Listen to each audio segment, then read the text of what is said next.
Hey, everybody. So, we typically don't do an episode for General Conference, and we aren't doing one today, but I just wanted to record a little, I don't know, episode, I guess, um, just to honor President Nelson. I was speaking at the Restore Conference on Saturday, the 27th of September. And in my presentation, I was talking about how when I went through treatment all these different times and I had been struggling so much, and I finally was in my last treatment center and I got an email from a family friend, and it said, Ashley, if you read the Book of Mormon every single day, I promise you'll never go back to your old life. And I was I was like, yeah, right. Like that's not going to work. I've been through rehab so many times. That's not going to work. But I was like, I have nothing to lose. Like I had already been through hell and back at that point, and I had lost everything. So I took the challenge, and I have literally read the Book of Mormon every single day since he told me that 12 and a half years ago. And it's interesting because President Nelson, he said something in the 2017 General Conference. He says, I promise that as you daily immerse yourself in the Book of Mormon, you can be immunized against the evils of the day, even the gripping plague of pornography and other mind numbing addictions. And when I heard that quote, it was such a testament to me of the truthfulness of the gospel. And I knew that to be true. I knew that reading the Book of Mormon every day provided this strength. And President Nelson sharing that was in reference to mind numbing addictions, which is what I was struggling with. It was so powerful for me. I admire him so much. I think that it's really hard to put into words how much I respect and admire the 12 apostles and President Nelson and the first presidency. They really radiate this genuine light and kindness. And I think in the world today, we see there's so many things going on. I mean, geez, just recently the shooting at UVU, and then the shooting at the church building was, I mean, I know that that rattled all of us to our core, and to have our sweet prophet pass away the night before was like almost just unbearable during that time. And I'm sitting in church that Sunday with my kids, and they're in the primary program, and I'm just imagining like a shooting taking place, and it was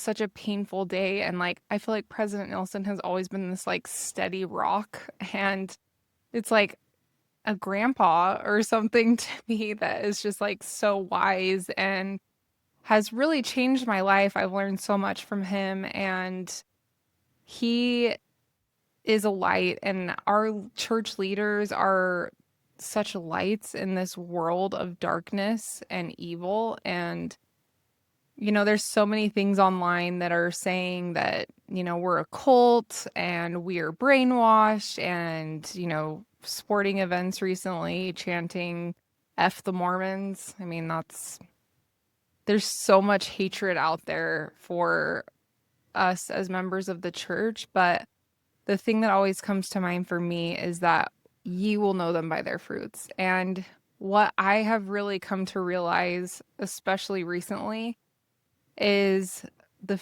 fruits of the gospel of Jesus Christ, and being a member of the Church of Jesus Christ produces such pure fruit in my life.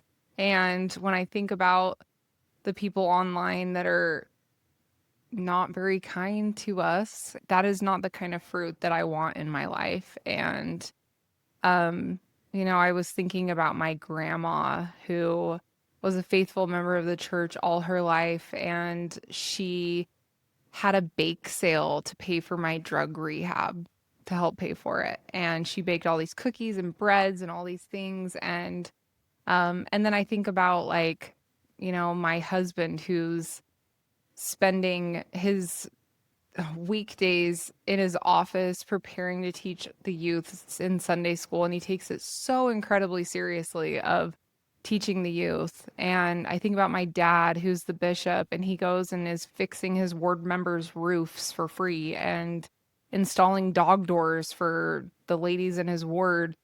And I just think this is the kind of community that I want to be a part of. This is the kind of community that is making a difference in the world and is kind and obviously not perfect because nobody is.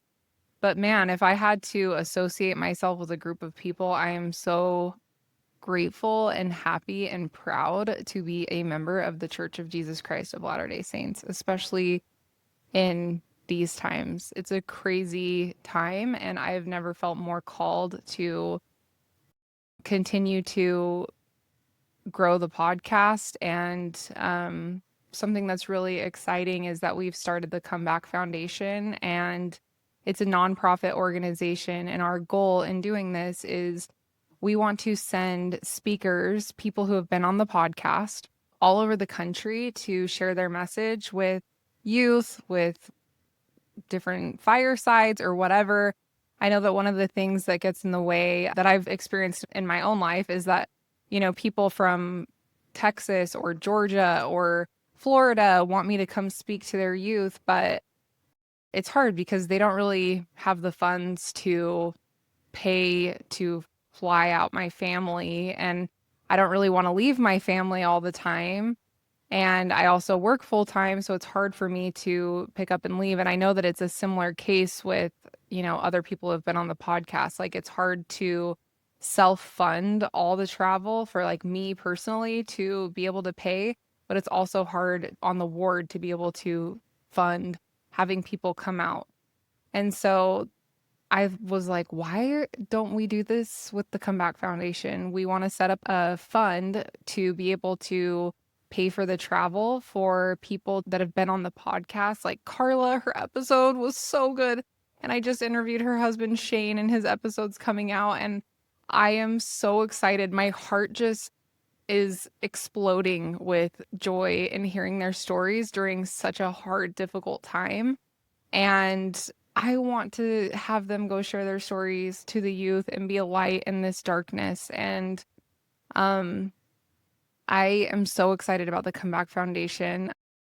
We are working really hard behind the scenes. We have a lot of people that work so hard on the podcast to continue to grow it, and we're really excited. So stay tuned. We would love if you want to donate. We would be very appreciative of it. We have lots of things that we're doing to spread the light of the gospel of Jesus Christ. And we love you guys so much. And we're so grateful that you are listening and that you're cheering us on. And we're so grateful for every person that listens to the podcast. So thank you so much. We love you. Thank you so much for being a supporter of the Comeback Podcast and listening to our episodes. It would mean so much to us if you would like and subscribe to our YouTube channel. It helps other people be able to find us, and we want to share this message to everyone.